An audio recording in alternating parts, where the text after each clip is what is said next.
Hey everyone, it's Brano, and on this channel I've talked a lot about how you should listen to player feedback, but this is going to be a video on when player feedback does not align with your best interest. And I'm making this video because over the past week I have witnessed a lot more conversation around unreasonable player demands and how to deal with it.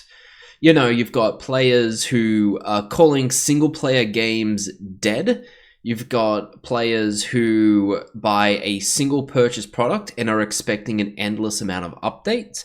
You've got gamers that basically expect every single game to have a new game plus associated with them because they want infinite gameplay replayability.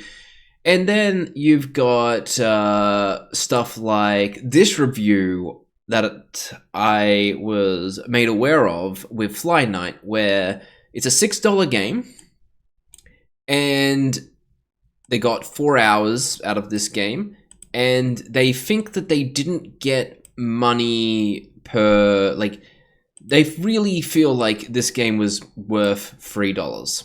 So this is part of the reason I'm making this video, because I think it's a prime example of when sometimes you can't please everyone.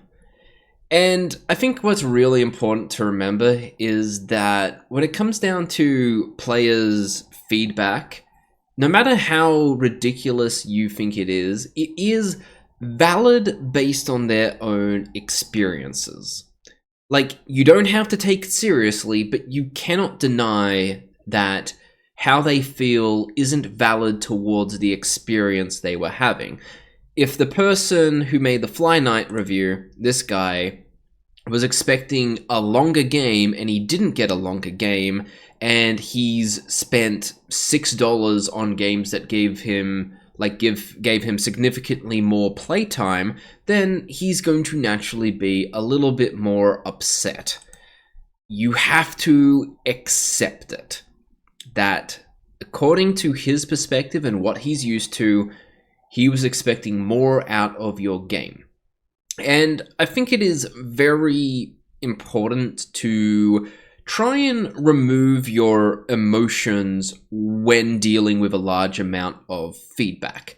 And I would recommend that developers, once you start receiving a large amount of feedback, you have to start dehumanizing it and categorizing it like they're not really talking about you. You're just an employee that is working on the product, and you need to get feedback and document it. And when you get a feedback item that is quite outlandish, you have to treat it as an outlier. Like, it's still feedback, it's still a valid data point, but it is an outlier of a data point. So you got to note it down, and then when you're doing your base analysis, you can probably exclude it because no one else has had this particular issue. But at the same time, if multiple people start bringing this issue up, then maybe you have to realize that it is not an outlier. And because you've dehumanized it, you then just have to rehumanize the data and go, okay, why do people feel like, in the terms of Fly Night, that $6 was not worth 4 hours of experience? And maybe if you look into it and you understand the context of the complaint, it goes from being a completely ridiculous complaint into something where you can kind of see where they're coming from. Maybe you don't do anything about it because you can never make these people happy, but you can at least understand where they're coming from. And I think it's really important to do this because there are just naturally parts of game dev where your incentives as the game developer and the player's incentives as a gamer do not align.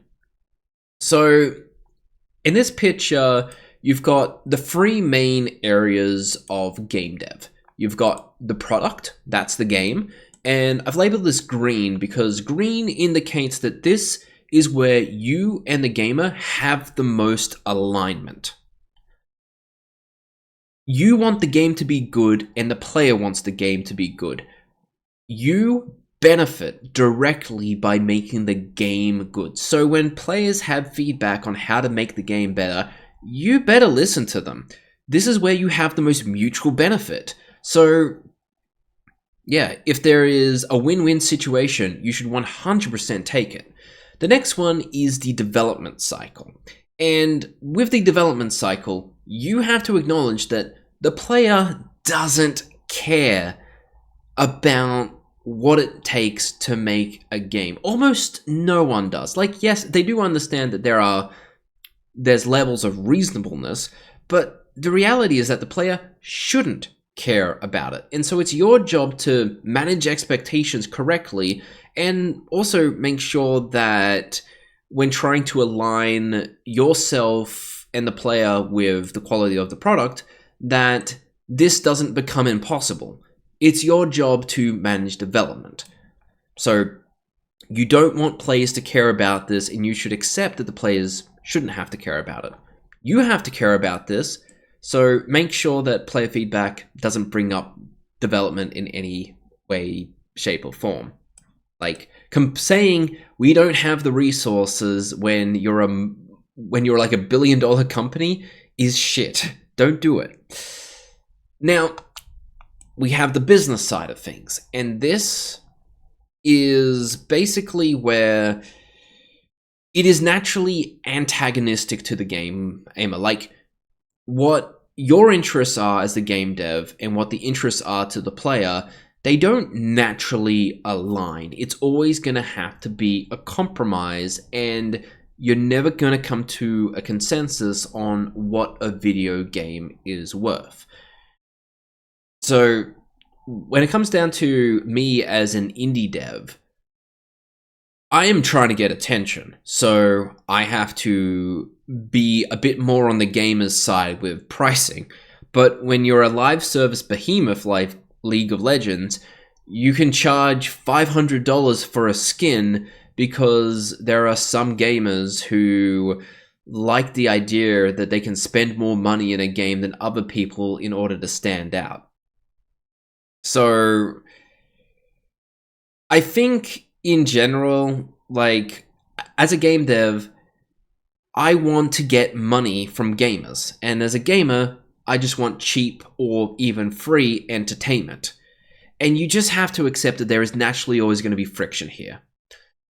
So the point of this video is just to point out that there are always going to be natural points of conflict when making a game, when doing video game development, and when selling a game. Like, as much as I have preached in regards of listening to player feedback, you have to know when you're in a situation where you cannot please everyone. It's not worth obsessing over the unreasonable feedback. It's just a normal part of making a game. Accept that they aren't happy and move on if you can't cater towards them. So that's it for me. Have a good one. Bye.